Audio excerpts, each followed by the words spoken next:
Olá, meu nome é Patrícia Dreyer, eu sou professora da Faculdade de Processos e do Instituto Processos nas disciplinas de Direito Civil e Processo Civil. E hoje, em preparação para a prova da OAB, nós vamos dar uma dica sobre a teoria geral dos contratos. Nós vamos falar aqui das causas de extinção dos contratos.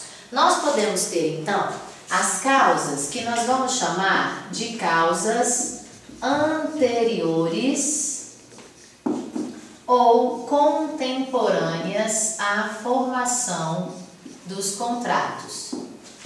E nós vamos ter também aquilo que chamamos de causas posteriores à formação dos contratos e que vão gerar a sua extinção.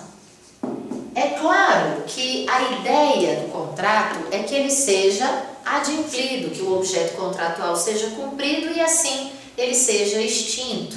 Mas nós vamos ter outras possibilidades. Quais seriam as causas anteriores ou contemporâneas à extinção, à formação do contrato e que vai gerar a extinção do contrato? Nós podemos ter as nulidades, e aí nós estamos falando tanto de nulidades absolutas ou nulidades relativas, como é o caso do agente absolutamente incapaz, que torna o contrato nulo, como é o caso do objeto ilícito, que também torna o contrato nulo. Também as causas de nulidade relativa, por exemplo, erro, dolo, lesão, coação, estado de perigo, fraude contra credores, agente relativamente incapaz. Tudo isso pode ensejar o desfazimento do contrato, que seria a sua anulação. Também nós podemos ter já previsto no instrumento contratual aquilo que chamamos de cláusula resolutiva. Vai dizer o Código Civil no seu artigo 472, a cláusula resolutiva opera de pleno direito, ou seja, lá no instrumento contratual a gente prevê, diante de um eventual inadimplemento de 3 parcelas, por exemplo, o objeto contratual ou o contrato será extinto. Tudo bem? O que nós também poderíamos colocar aqui como possibilidade de extinção do contrato? O direito de arrependimento, lá do Código de Defesa do Consumidor. E lá é um pouquinho diferente. No artigo 49 do CDC está posto que se o consumidor adquire um produto ou um serviço fora do estabelecimento comercial, ele é ainda mais vulnerável. E pelo fato de estar então nesta condição, ele pode, depois da entrega efetiva do produto ou do término da execução do serviço, ele tem um prazo de 7 dias para se arrepender, que é o que a gente chama de prazo de reflexão para exercício do direito de arrependimento. Uma observação é importante.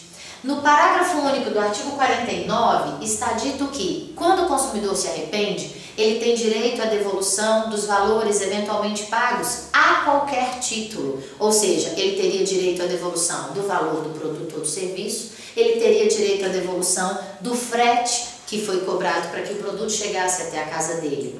Mas o STJ vai nos dizer, ele não terá direito à devolução do frete de estorno. Por quê? Para isso não gerar um consumismo exacerbado. E sobre as causas posteriores, o que nós estamos dizendo? O contrato foi efetivamente concluído, conclusão quer dizer ele foi celebrado, ele foi assinado. E vai acontecer alguma circunstância que enseja o seu desfazimento. Uma das hipóteses seria a morte de uma das partes, quando estamos falando de contratos personalíssimos. Depois nós vamos ter 2 outras possibilidades, e a prova gosta de brincar com os termos resolução e resilição contratual. Olha, você vai lembrar daquela dica do direito das obrigações.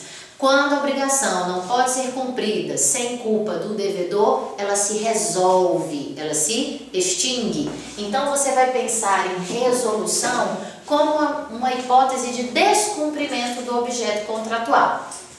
Esse descumprimento, lembrem-se, pode ser um descumprimento voluntário, que vai ensejar então o pagamento das perdas e danos, e pode ser uma resolução involuntária. Deixa eu corrigir aqui. Uma resolução involuntária, ou seja, não dá para cumprir o objeto contratual e aí simplesmente nós vamos extinguir o contrato. Quando a gente falar em resilição, você vai lembrar desse I aqui de resolução para pensar. Alguém tem a intenção de desfazer o contrato, ou seja, alguém quer acabar com o objeto contratual. E aí você tem a resolução, a resilição unilateral e a resilição bilateral. A resilição unilateral é o que chamamos de denúncia vazia. Então, uma das partes não quer mais o objeto contratual, vai notificar a outra parte e dizer: não quero mais a continuação desta relação. E a resilição bilateral é também chamada de distrato. As duas partes não querem mais continuar com aquele objeto contratual. E aí o que elas vão fazer? Vão, da mesma maneira que foi celebrado o contrato, fazer um instrumento de distrato. Portanto, se o contrato foi celebrado por instrumento público, o distrato, a resilição bilateral, também pode ser por instrumento público. Se o contrato foi celebrado por instrumento particular, então a resilição bilateral também pode ser por instrumento particular, ok? Então, gente, essa é a dica de extinção dos contratos. Quero desejar a você uma excelente prova. Estou torcendo por você e até a próxima.